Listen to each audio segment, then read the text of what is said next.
On to episode 30 of the Business of Sport. Yes, ladies and gentlemen, we are at episode 30. What a ride it's been so far. As always, my co-host, Mr. Rob Yale, joins me on the show. Rob, welcome to the show, buddy. Big number 30. What a ride it's been. How about that? That's a nice landmark. We've had a lot of fun, covered a lot of topics, and I don't see the business of sport slowing down any. So we got at least another 30 plus ahead of us, my friend. It's picking up. It's picking up as always. And what a week it's been. Big news. Big news that's come through over the last 24 hours. The 49ers owners to take full control of Leeds United. Sale approved, sealed, done deal by the English Football League. It's finally happening. It's finally happening. Yeah, that's been a obviously the 49ers, had a minority stake in Leeds, and with the their relegation to the EFL championship, that triggered a sale from the primary ownership group, and they moved in and have taken full control of the club. And you'll see my good friend Parag Marthe inserted as the chairman for Leeds, and Parag is one of the chief principals of the 49ers, and he's been obviously very involved in the Leeds transaction. And so it's another American ownership into British football, and it will be hopefully a positive move for Leeds as they look to promote back up next season. But should be some interesting synergies across the board. Obviously, lots. We've got the NFL playing in the UK 3 times this year. The 49ers will probably use that relationship and NFL muscle to help promote and market the club. But also, I think you'll see some additional strategies very, very similar to what you see in American football being applied to the commercial side with Leeds, and I think that'll be important. You'll probably see a few more cross-promoted partners. Levi's is the stadium partner over there, and in Santa Clara with the stadium. Maybe you start seeing a lot of Leeds United lads running around in some Levi's dungarees and stuff. So just conceptually, I think it's economies of scale. We've seen that with other American ownerships with when the Glazers owned. They still own Manchester United. Obviously, you got Todd Bowley, owns the Dodgers and now owns Chelsea. You see some, you've got Shad Khan, who owns the Jaguars, who owns Fulham. So you've got some synergies already. Fenway Sports Group owns Liverpool, which owns obviously Boston Red Sox. So you see some synergies in there. Leeds now gets to take advantage of that, and hopefully the squad can get back up to the Premier League, because obviously we know that's a significant bump in the valuation. For sure. So let's break this down a bit. Last month, Andre Radrizzani, who was the initial owner who fought with Leeds all the way from relegation all the way to promotion, and then brought in the 49ers and so on and so on. He agreed to sell his majority share at $209 million. Previous to that, the 49ers owned 44%, and they said that 44%, had they stayed in the Premier League, could have been worth $600 million. Wow. Mm-hmm. So that, based off those numbers, the team was worth pretty much over $1 billion. Well, look, we've seen, those top tier EPL clubs, go for, several billion. We're saw Chelsea go for a little over almost about five. Manchester United is rumored to be running around the $6 billion range. And Newcastle had a nice bump with their new ownership jumping in. I mean, so hey, it's values are going up. Viewership's going up. The English soccer in general, Premier League is the creme de la creme. Globally in the marketplace. So look, for Leeds, it's I should say for the 49ers, a timely relegation to acquire, control and ownership as they go down, implement some of their strategies, their personnel, their structure, get that ship righted and promote back up within a year's time is the plan.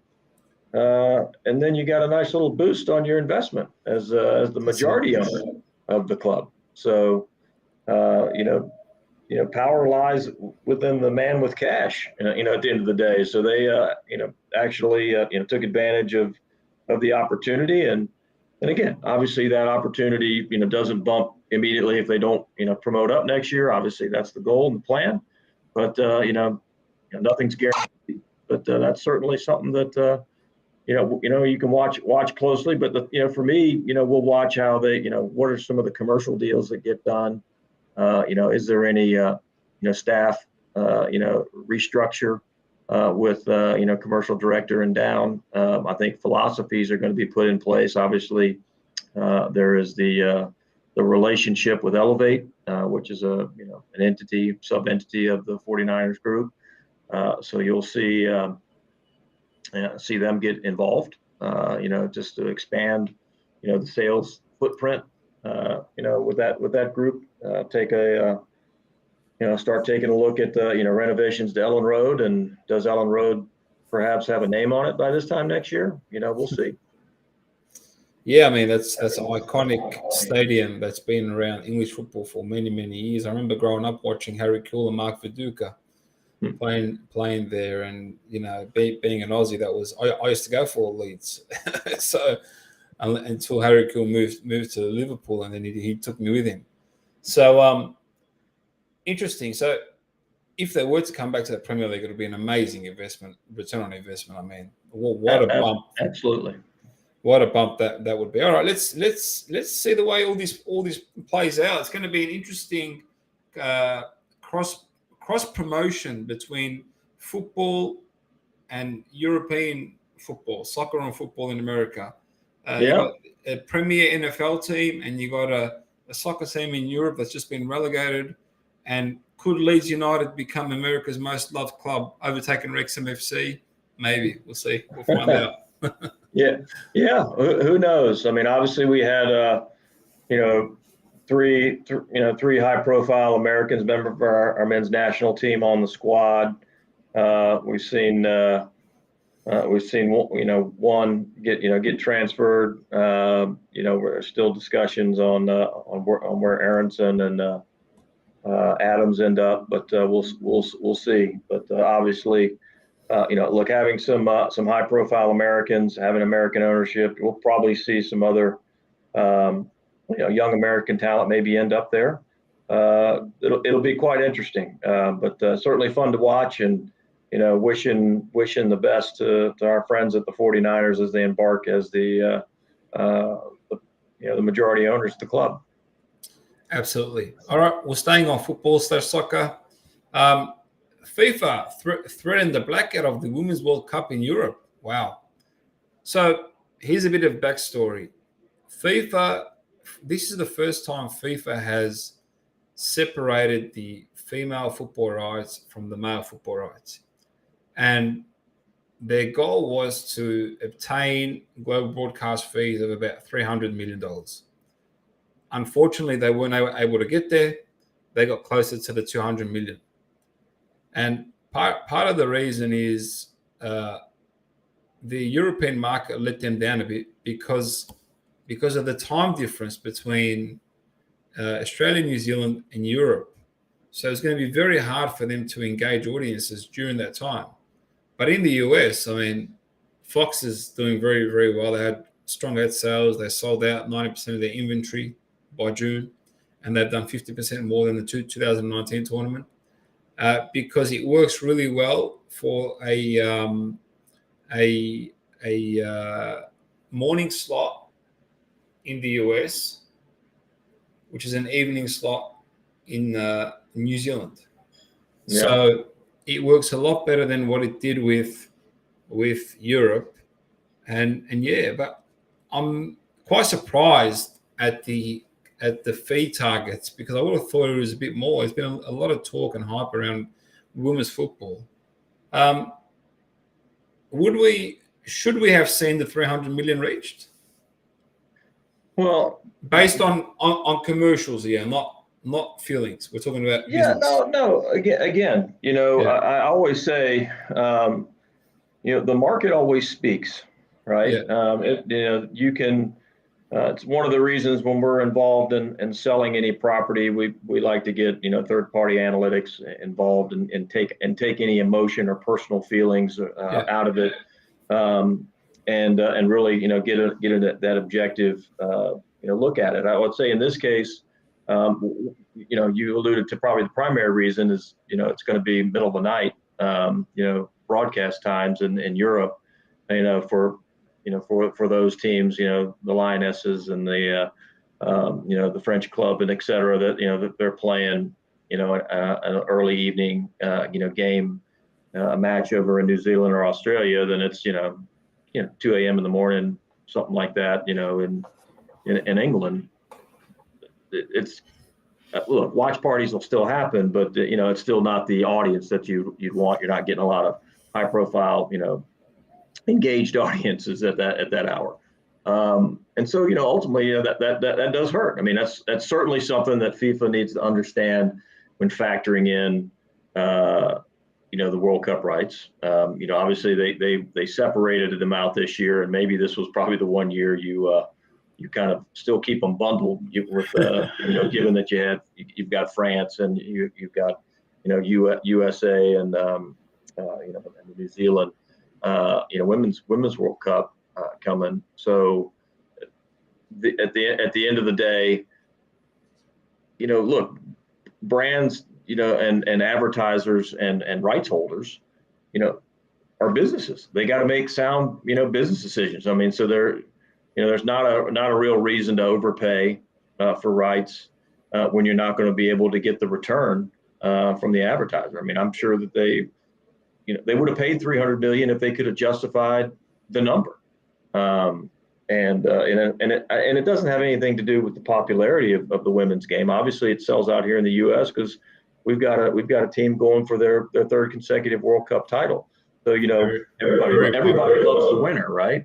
And we're kind of in that, we're in a soccer crazed mode right now, leading up to 2024 Copa America and certainly the World Cup in 26, Olympics in 24. We've got all kinds of buzz around the game, so naturally, and to what you mentioned is accurate. We got morning games. People are going to watch. Their routine's not totally disrupted, and Fox can run the numbers and justify their rate card. So, I try not to make it too political, or too personal, or this is a gender related issue. It's not. It's just we talk about business on this show, and I mean that's a straight business decision being made by people that have to look at the numbers. I mean, you don't make bad business decisions to appease someone's feelings, and that's those are just the facts. And guys like you and me will still watch it because it's our job and it's what we do, and we'll work around it. But that casual fan, or that even that passionate fan may just may be recording that game and watching it a little bit later if it's the type of result that they like. If their club loses and they but it's I've always thought that the World Cup is such a great destination event. I mean, Australia, New Zealand. If I was European, Australia, New Zealand is the one I go to, as opposed to wait for it on TV. That's what it's not that far. It's not not that difficult a flight. I mean, that's a crazy flight from here, but we got favorable TV times. So talking more about the actual event, I mean, what we're seeing in Australia and New Zealand is Australia's sold 1.5 million tickets. New Zealand, they're struggling. They're really struggling. They're like 300,000 short. So it's really interesting to actually see. Even though New Zealand's moved the US women's team there, FIFA's made sure that a lot of the US women's teams games are played in New Zealand because of the time zone with the US. They're struggling to sell tickets. It's really mind-boggling, honestly. Like, I'm very, very shocked at the fact that they're struggling so much. You need to get you on a plane and fly over there, my friend. I mean, it's just a little hop. Get a little Qantas hopper over there and go see if you can give them some advice and help them out. I mean, again, at the end of the day, I don't know that the American soccer fan is going to travel that 14, 15 hours to New Zealand.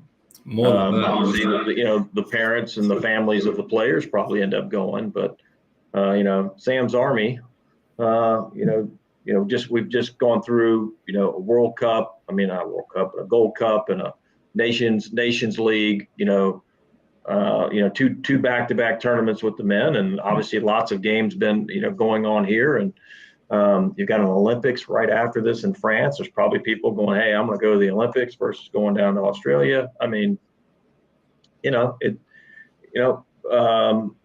economies, dictate what your discretionary income. And I get, that's a big haul and a long time commitment to go over and play. So again, unless you got, business reasons or family reasons to be there, the women's team is obviously a global draw as well. Again, the ticket business is tough regardless. I mean, obviously, the men's game doesn't face a lot of these issues because of obviously the global popularity of the sport. But hopefully they get a lot of walk-ups. A lot of people, realize that, hey, I can get tickets to see the U.S. women play. You might see a lot more of the New Zealand fans say, hey, go check a game out. It's maybe it's going to be the last time you see some of those top players for the women, and also you're probably hopefully watching some history as they make the run to their third consecutive Women's World Cup. We wish them all the best. Lionel Messi has finally arrived in Miami. The GOAT, as noted by many, has finally arrived into Miami. And what an arrival it was. Packed stadium, 3.5 billion views globally. Jerseys selling outside the stadium at $200 a pop, probably sold out left, right, and center. What a crazy event. Well, look, we had the emergency show a few weeks back when all this broke, and on Sunday was the culmination. I mean, obviously Messi arrived into Miami, went shopping at Publix. No one knew who he was. Maybe a few soccer fans recognized him. So he shopped in anonymity for a bit, and then walked out to for his unveiling on Sunday. And as you mentioned, 3.5 billion views. What was it? It was more views combined than the Super Bowl, the NBA Finals, and the World Series, or something like that. I mean, it just goes to show you the global power of Messi and his brand, the global power of the game. And look, let's not discount the fact that the crescendo of this thing has been building and building and building, since the announcement I'm going to Miami, in early June. So, there's a lot of anticipation around this, and, Mother Nature didn't quite cooperate, had a lot of heavy rain, but that certainly didn't dampen the spirits of the La Familia faithful down there in Southern Florida. And they turned out to see, look, not only Messi, but I mean, they Sergio Busquets, was also unveiled as well. And so, look, that's a team that, made the playoffs last year, currently sitting in last place. Man, if there has ever been, a time where you needed the GOAT, it's now. And, he's teed up for his debut, I guess this coming Friday in the Friday, against Cruz Azul. So, and I can't remember if they ended up moving it to Hard Rock Stadium or not, but they could certainly sell 70,000 tickets to that game. But look, it's an exciting time for the game. It's going to raise the level of MLS. Certainly the global exposure of it. And we're reading, all of the special, games that Inter Miami's playing. Apple TV is now going to go from their normal 7 to 8 cameras to, 18 cameras, so that they can cover every single angle. And there'll be one that will always be focused on Messi. I mean, it's going to be crazy. It's going to be a massive. I won't call it Messi overload, but you're going to get a heavy dose of Lionel Messi. And for those that haven't, watched him on a regular basis, I mean, just understand that this is not a man whose skills have diminished. He just won the World Cup, was the best player at the World Cup. He just torched up, in his friendlies. I mean, he is absolutely going to not disappoint, the American soccer fan. And it will be interesting to see if he makes a little run, here with Inter Miami, and so it's an exciting time, for sure. Who's going to make the Netflix style series? Oh, I don't know. It's probably coming. For sure, has to come. It's got to come. Something along those lines is coming. Maybe Apple has already, inked that deal. It's going to be, available on Apple TV. But look, it's a great boost for the club. Valuation of the club, took a nice jump, and obviously there's going to be a nice commercial bump with him being, on the club for the next 2 years, as they head into their new stadium in the next 2 years. I would 100% pay for Apple TV Plus to watch that series alone. Yeah. Go from Ted Lasso to the GOAT. That's a nice small jump, I reckon. Small jump. Some fiction to reality. But like it will be. It will be great theater, and I fully expect his first match to have some spectacular play. There will be some highlights that will draw you in. I can only hope that he does what Zlatan did in his first game, and literally just absolutely deliver the goal of the century in game one, and then just say you're welcome. But should be fun. Will he be able to ever shop at Publix again the way he did last week? Well, I don't know that those 3.5 billion people were all, shopping in Publix in South Florida. He's been introduced. He's been introduced now. I think people are going to have photos of him on their phone now, so he might be a little bit more recognizable. But look, I'm excited, for the club. I'm excited because obviously we've got a relationship with the sponsor on the front of the shirt.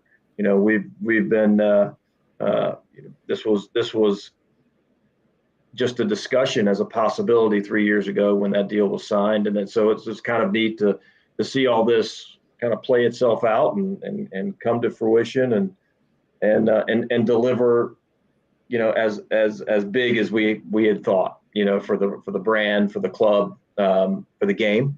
And so, just excited to see all of those things, work in a positive manner for Inter-Miami and Messi. He seems, happy and comfortable, got a couple of his buds coming over with him.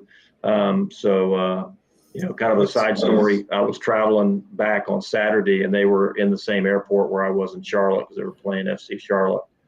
And I saw Federico Higuain, and I pulled Freddie over and I said, "You realize this is the last time you guys can actually walk around in an airport and not get mobbed, because once the goat arrives, you guys aren't going to be flying commercial and in and out of regular gates with the common folk. You're going to be going into the private hangar on a charter plane." So, for sure. It has to be, and there'll be a lot of black suits around too. So yeah, probably a few. Yeah, probably a few.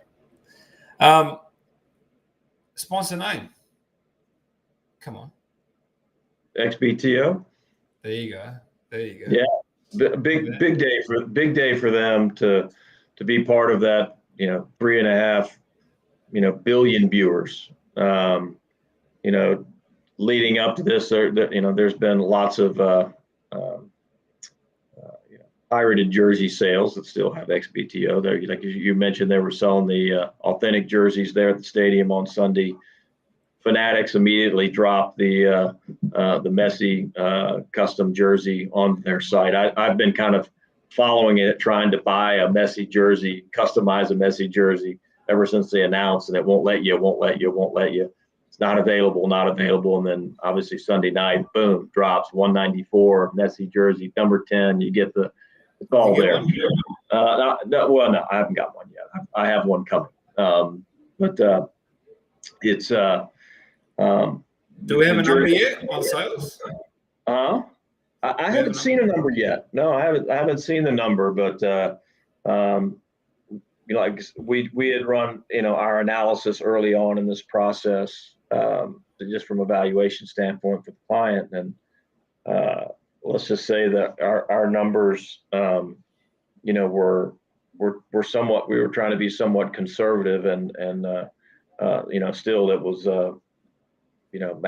massive number, and yesterday and the viewership on this, just exceeded what anybody's expectations would be just for an announcement. I can only imagine what the numbers are going to look like on that first game on Friday night.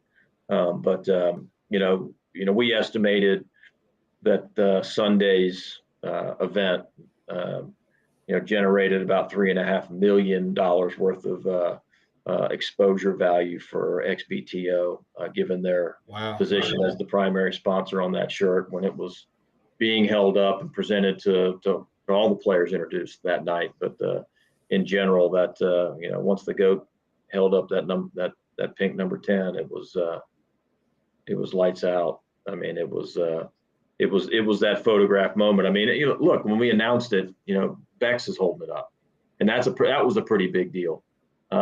And it just got usurped by Lionel Messi holding up that kit on Sunday, and so just for the brand, great exposure. It's a seminal moment, for the brand. I mean, that's a photo that's going to sit on the CEO's wall and make it, it's making its way around the internet right now, because you had the Beckham, the Moss brothers and Messi all right there together on stage. So pretty iconic moment, and one that will probably continue to pop up on media and stuff moving forward, because it's a great photo, and it's the official beginning of his time with Inter-Miami, and obviously we're all excited to see where that journey goes over the next 2.5 years. For sure. Staying in the MLS, this is some interesting news actually. Well, when I first heard this, I wasn't shocked, but I was a bit surprised. The MLS is open to considering sovereign wealth fund investments. What a time to say that. When we know, like with what Saudi Arabia is doing around the world, with what Qatar is doing, trying to buy Manchester United, with what they've done with the Monumental Group, the group that owns Qatar owns now a small percentage of that. I mean, what a crazy time! But this money that's going into sports is ridiculous. And then some more comments. Roger Goodell, the NFL commissioner, obviously, said they could contemplate the idea at some point. Now, why the two? Why am I mentioning the two? Because a lot of NFL owners own MLS teams. So there's a bit of relationship there, which makes things really, really interesting. What's your outlook on things? Well, one of those rules in sports is, money talks. And they're seeing the valuations of these MLS clubs start to climb. Obviously, the last one in San Diego was a 500 million. Egyptian billionaire. Yeah, and what was once an up and coming acquisition to get an MLS club for 25 or 30 million is now last one that was sold without a stadium, that required a stadium build was 325 million. And now you've got a $500 million fee paid for San Diego. You're going to, hey, if you want to keep expanding, there's only a certain amount of guys that can pay that number. We've covered the PIF and the sovereign wealth funds here on numerous occasions, given the moves they made in sport. And so naturally, we can see them come here. The NBA has talked about it. Obviously, MLS is now discussing it. We've seen, the move that Ted Leonsis and Monumental made to bring in the Qatari fund. Timing wise, kind of interesting with Ronaldo's comments about how he opened the door to the Saudi League and top players are coming here, that the MLS is still a retirement league. So, hey, the Saudis, have always, not been afraid to elevate with their wallets. So if they come over here and, get involved in MLS, maybe we do see, more European players coming over here because obviously the dynamics around Messi are going to expand the eyeballs. I think that the infrastructure and the salary structure of the league may take a jump. And if that takes place, a Saudi or a sovereign wealth ownership group. I mean, we've talked with some other billionaire groups that are interested in the growth of U.S. Soccer in the U.S. It's going to take some ownership groups with deep pockets, to start meeting those demands at this level. Look, you're right. There's some natural cross promotion there with, Arthur Blank owning Atlanta, and you got David Tepper owning Charlotte. You've got Seattle, I think owned, having some ownership. Yeah, there's a few of them, but it's there will be some crossover. And look, I think Roger Goodell also leans that way. Not as much about U.S., but as they expand, and if they expand into Europe, then that's a natural play for sovereign wealth money to come in and get a franchise in London or get a franchise in Germany or Spain or somewhere else. Or hey, let's not rule out one in Riyadh or Dubai or Abu Dhabi, because it's only money. So it could happen. My is Qatar, actually. Yeah, well, the Qataris have been, obviously very aggressive, with their soccer acquisitions, on the global scale. So, it would just be a natural move. to get involved here, and maybe we see them start making some moves throughout North America. I mean, we are kind of hosting the World Cup. Yeah. Qatar Airways is all over was all over the Gold Cup. So Qatar was in was in CONCACAF. Go figure. Yeah. Talk about a buy-in. One hell of a buy-in. Champions League 2022 World Cup. They're all over football. All right. Yeah. Let's keep going. Staying in football. Well, it's been a big football episode, actually. Football/soccer. Paramount Plus agrees to a 20 million euro per season shirt sponsorship with Inter Milan. So just some background story. For the Champions League final last year, there was a reported 10 million euro deal, like a one-stop branding opportunity with Paramount Plus as well, which is interesting with its own right. Within its own right. What's the play here? Is Paramount trying to move into the Italian market or the European market, or what is the play here? Well, I mean, look, the streaming play is certainly something that's out there. My guess is this a kind of a preemptive opportunity for Paramount to find some more programming for their streaming channel. Do they want to do some creative, as we talked about with Inter Miami, what's the Apple TV series that's going to come out of it? Inter Milan is obviously got some U.S. Affiliated ownership to it. Obviously we've got some Americans that have made the move over to Serie A. So the guess is there's going to be some more American eyeballs on that league. But Paramount's got some good programming, and maybe they are looking to expand that streaming subscription base into Europe. And look, soccer is it. If you're gonna make your name over in Europe right now, I mean, it's get on a kit or get involved with a club. You've got sleeves or run a kit.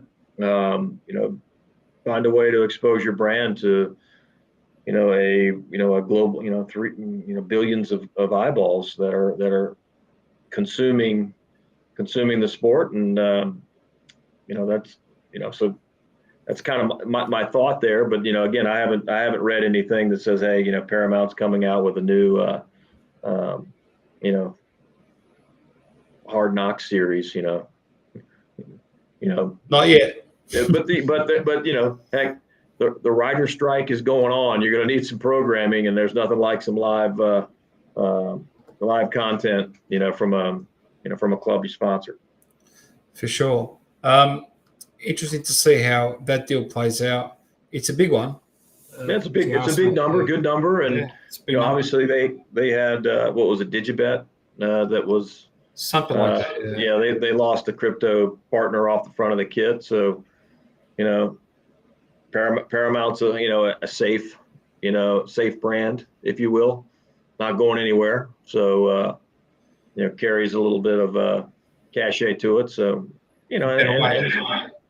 so got to clean it up and see where it goes. But I just think it's interesting that you're seeing streaming channels take that role. I mean, what will follow?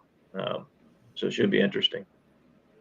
Let's keep an eye on that one. We'll keep going. Last one, the Suns and the Phoenix Mercury games are going to be broadcasted free to up to 3 million homes in the local Phoenix area, your hometown. Yeah. I mean, this is, in my opinion, a great move. Moves away from the paywall, get the brand back in front of people, as many people as possible, and why not? And attract more people to games and merchandise and TV and Absolutely. Well, that was certainly one of the the commitments that Matt Ishaba, when he took over as owner, is that he wanted to he wanted Suns fans to be able to watch the Suns, and the Mercury, at any time, so put it on regular TV. We've seen the Bally relationship disintegrate. They just disintegrated the deal with the Diamondbacks this week as well, and so leaving them with one sports team, and all of their holdings. So I think it's a great move, because now as a club, as an organization, they can attach their media directly to their partnerships. So, I mean, as opposed to selling sponsorships and having to only have a limited inventory, because now he's paying for it.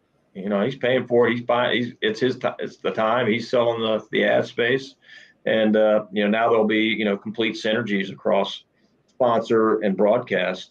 And as you mentioned, I mean, look, this is a critical time for the Suns. They're coming off a finals run, and then a knocked out in the semifinals, and then another semifinal loss to the eventual champ. Kevin Durant's not getting any younger. Booker is in his prime.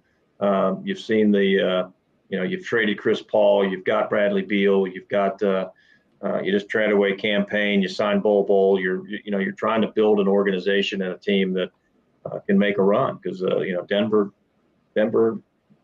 is looking good. You've got the Warriors are retooling. You've got Sacramento as a team on the rise. You obviously got the Celtics and the Sixers, and in the East, and obviously Miami continues to just keep showing up in finals. Sorry, they just they got a great organization. So when you've got the capability and the vision that Matt Ishbia has when he took over this club, it's a big win for the fans to be able to access those games, on regular TV, and I think while it will help the Suns, I think it really helps the Mercury brand. That you can get more exposure for the women's game, for sure. And that's a big commitment there as well. And I think you'll see maybe some better broadcast times, because they were kind of getting stuck on it early afternoons, and try to make it a great time where you can watch it, but also it's a good time for fans to get there as well. Well, now it becomes his platform. I mean, he can, they can do whatever he wants. Yeah, exactly. So they can customize and move things and alter things to suit their fan base. Yeah, brought to you by United Home Mortgage. Exactly. All right. Sounds awesome. Big one today. Lots to share, lots to talk about, as usual. Always a blast. Before we wrap things up, you got any final words for us? Well, I mean, obviously, big week for coming off All-Star break. We're getting ready for Lionel Messi to debut. We've got the rosters. We're a couple weeks away from NFL camp starting over here. We're seeing summer wind down for the most part. We're kind of getting into the final grind here. So, look, we just had the third youngest Wimbledon champion, yesterday, and Alvarez. So it's an exciting time. We're seeing young stars emerge in sport. We're seeing really aggressive business plays in the world of sport. We're seeing some transactional. We've got a women's World Cup that'll start. That'll hit the pitch this week. Look, it's a great business. It's a great time of year. We always kind of chuckle that we never get any days off, but why would you want days off when you've got great stuff like this? And hey, live sports is is going to be king for a while now that we've got a writer's strike in Hollywood. There's no new content coming out, so nothing like live sports, some entertainment, and for you and I, it gives us some great topics to talk about, in the world of sport, because we'll start seeing some some new deals get announced. We're hearing about some transactions that percolating out there around some venues, possible venue entitlement changes, some front of shirt deals that are working their way around. Our plate will be full, my friend, and the Messi train is here. Excited to really watch that, a generational talent on our soil playing the world's game is going to be exciting. Absolutely. Sounds very exciting and very promising. Lots to talk about moving forward. Thank you very much, everyone, for tuning in. Thank you, Rob, as always. It's an absolute pleasure. Take care, everyone. Peace out. All right, my friend.